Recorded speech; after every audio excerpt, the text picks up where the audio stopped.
नमो रत्नप्रियाय Vajrayana health tips कार्यक्रममा यहाँहरू सबैलाई स्वागत गर्न चाहन्छु। म राजेन्द्र मानवज्राचार्य। आदरणीय दर्शकवृन्द, विगत केही दिनदेखि नारी ज्ञानलाई वज्रयान बौद्ध ग्रन्थको आधारमा तपाईहरुलाई जानकारी गराउँदै आएको थिएँ। आज पनि नारी ज्ञानको सन्दर्भमा केही जानकारीहरू दिन गइरहेको छु। तन्त्र विधि अनुसार नारी चक्रहरूलाई विभिन्न प्रकारले जानकारी गराउने गरेको हामीले पाउन सक्छौं। जुन तन्त्र विधिकै आधारमा अनि हामीले नाडी छामेर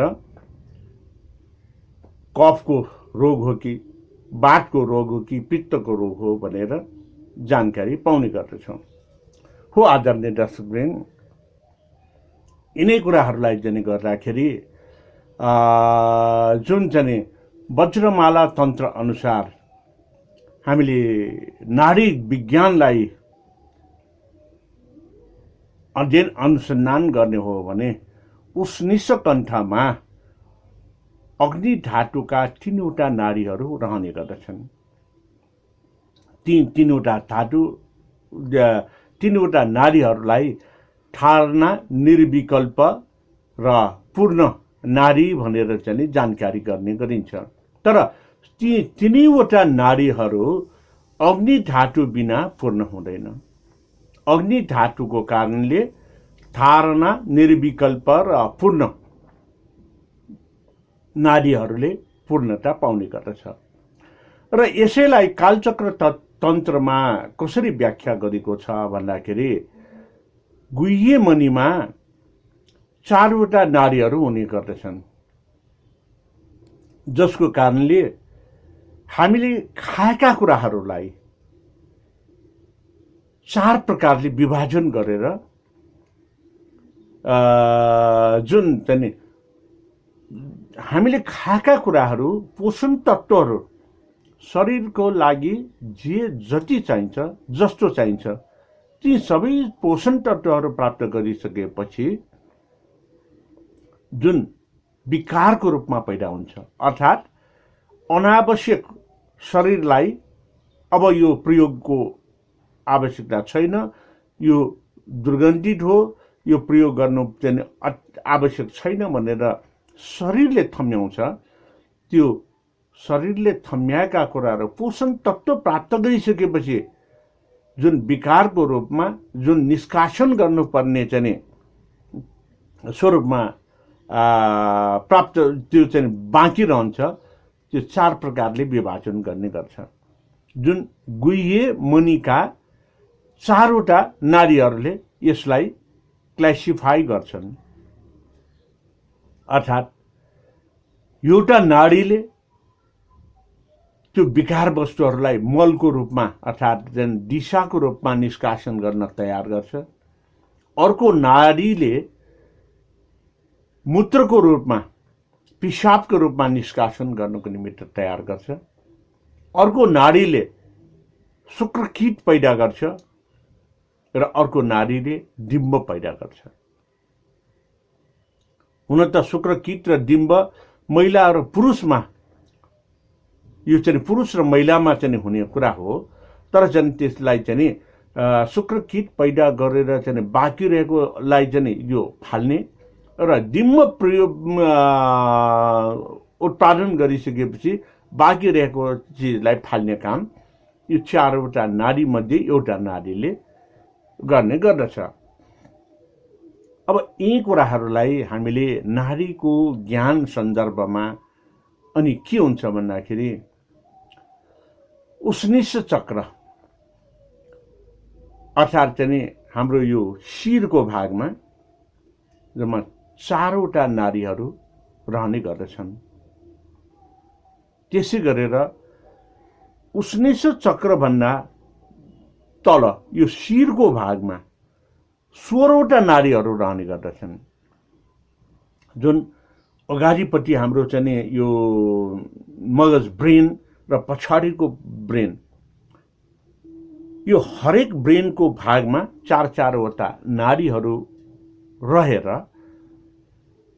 यसले चाहिँ नि महत्त्वपूर्ण रूपमा यो चाहिँ नि कामहरू गरिराखेका हुन्छन्। त्यसैले जो व्यक्तिलाई एकदम ब्लड प्रेसर हाई भएर हाइपरटेन्सन भएर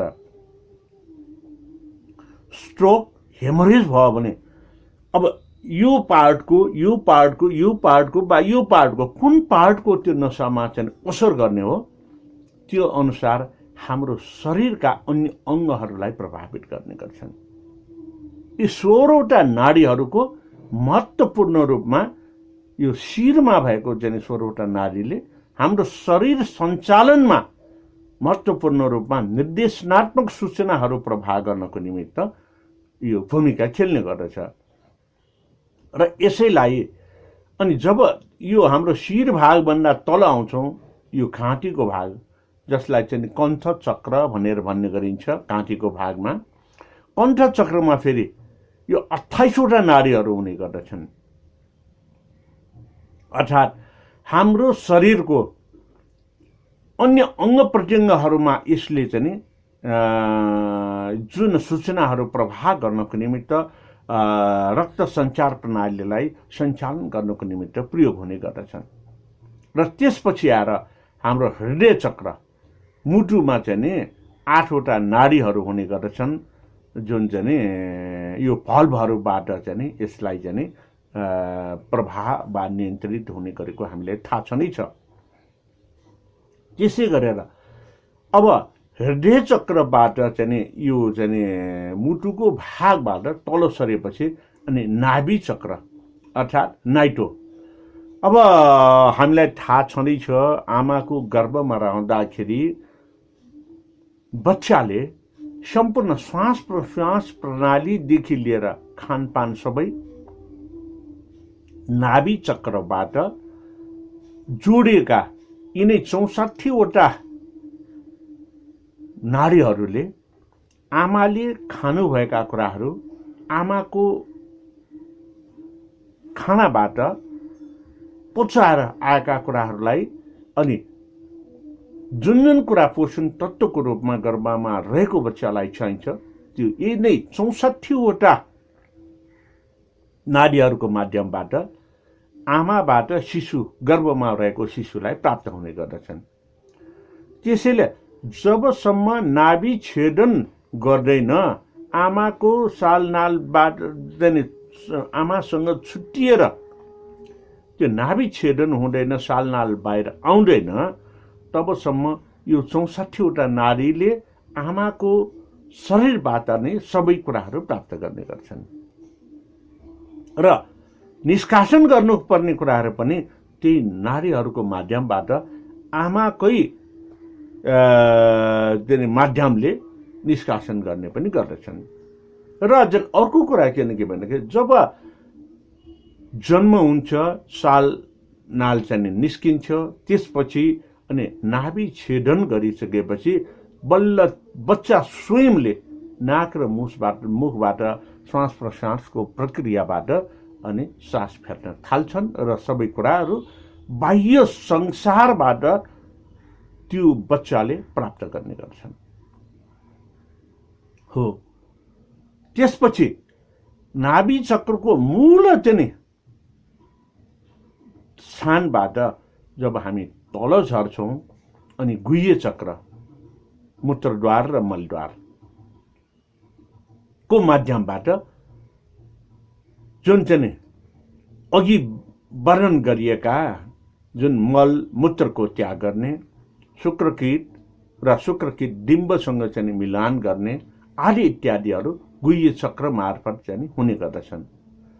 र यो गुह्य चक्रमा चाहिँ यो विकार वस्तुलाई फाल्नेदेखि लिएर सृजना र उत्पत्तिसँग जोडिएको हुँदाखेरि यसको कनेक्सन नाभि चक्रसँग पनि हुन्छ र नाभि चक्रसँग कनेक्सन भएर यो रिकनेक्टेड रूपमा आमाको शरीर सबै जनमा चाहिँ फैलिने चाहिँ हुँदाखेरि र चाहिँ अनि आमासँगको सालनाल विच्छेद गरेर नाभि काटेर छुट्टिसकेपछि स्वयंले परिचालन गर्नुपर्ने हुँदाखेरि नाभि चक्रको 64 वटा नाडीहरू रहने गर्दछन् भने अनि गुह्य चक्रमा 32 वटा नाडीहरू रहने गर्दछन्।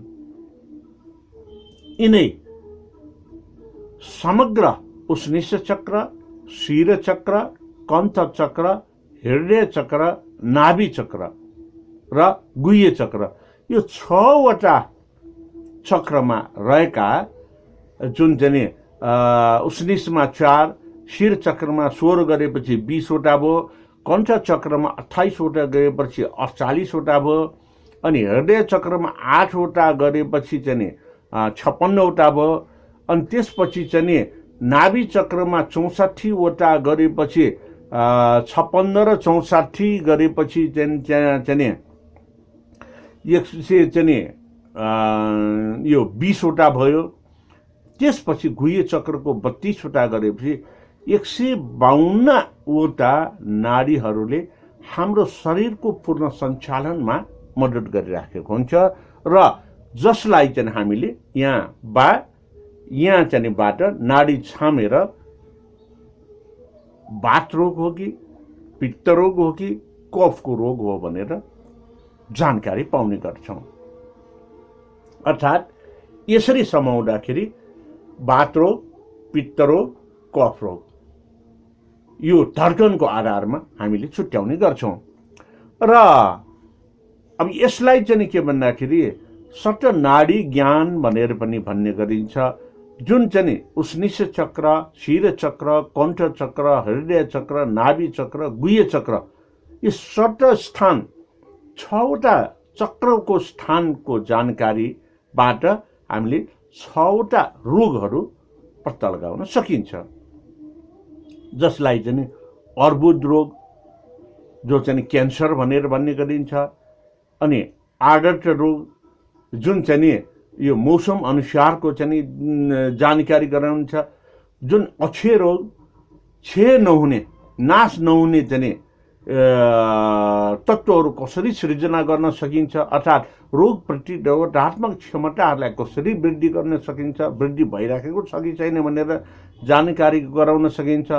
अनि सुनामो रोग यो नामै जुन नहुने, अर्थात् चाहिँ के भन्दाखेरि कहिले कसरी आउँछ, जस्तो सुनामी भने जस्तै नै हो।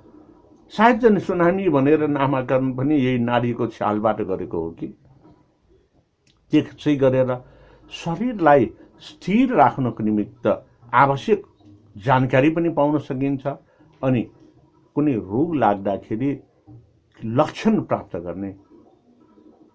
रोग एउटा भइरहन्छ, जस्तो कि पेट गडबड भयो भने टाउको दुख्ने।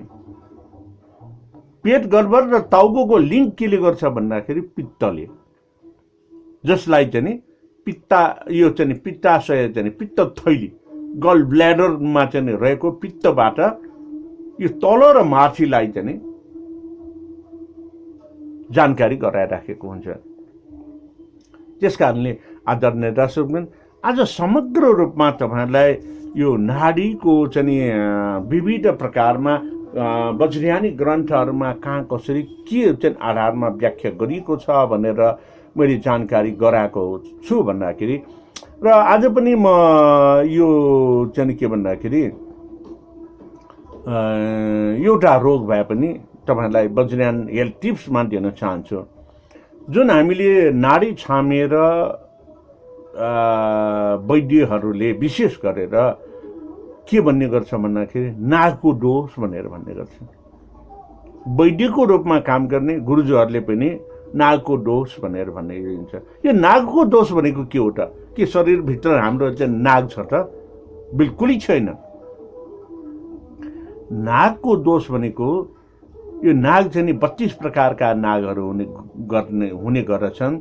त्यो नाग भनेको के भन्दाखेरि वायुको प्रतीक, अग्निको प्रतीक, जलको प्रतीक, अनि चाहिँ यो चाहिँ जुन के चट्याङको प्रतीक, यसरी आदि इत्यादि 32 प्रकारको नागहरू भनेर चाहिँ पहिचान गर्ने गरिन्छ। र नागको दोष भनेर भनेपछि अब यो कस्तो नाग हो त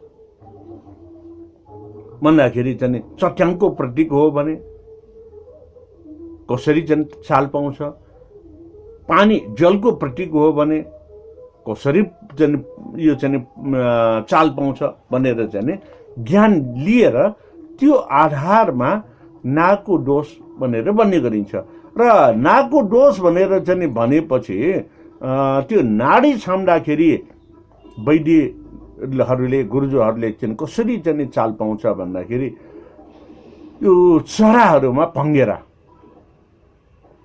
भङ्गेराले आफ्नो यो चाहिँ दाना खाने बेलामा नसा खाने बेलामा जसरी चाहिँ खान्छ भङ्गेराले भैँको चाहिँ दाना खायो भने यो कसरी टिप्छ चट्ट टिप्छ।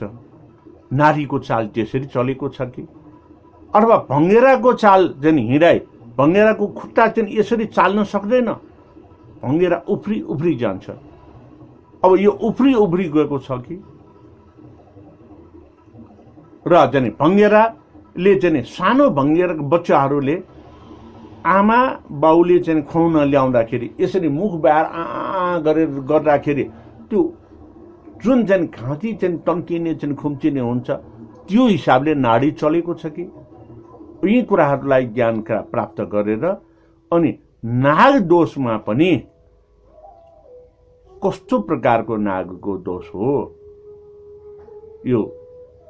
अब जस्तो कि भङ्गेरा उफ्रिए जस्तै उफ्रिएर चाहिँ नाडी हिँडेको छ भने त्यो उफ्री हिँडेको नाडी भनेको के हुन्छ हाम्रो नडीमा चाहिँ समुद्रमा छाल आउँदाखेरि यसरी उफ्रेको बस भनेपछि जल तत्त्वको शरीरमा असर भएको छ। जल तत्त्वको असर भन्नासाथ पानी नपुगेर डिहाइड्रेसन भएको छ भने सुस्त हुने गर्दछ। शरीरमा पानी बढी भएको भने त्यो एकदम छालमा पनि चाहिँ के भन्दाखेरि एकदमै माथि उठेको जस्तो चाहिँ हुने गर्दछ। यी आदि कुराहरूलाई थाहा पाएर रोगको निदान गर्ने गरिन्छ। आदरणीय दर्शकवृन्द, आजलाई यो वज्रयान हेल्थ टिप्समा अझ गहिरिएर गएको हुँदाखेरि मैले बढी व्याख्या विश्लेषण गर्न पाएन र भोलि फेरि यसैलाई निरन्तरता दिने प्रणका साथ तपाईहरु समक्ष आज बिदा हुन चाहन्छु। भवतु सर्वमङ्गलम्।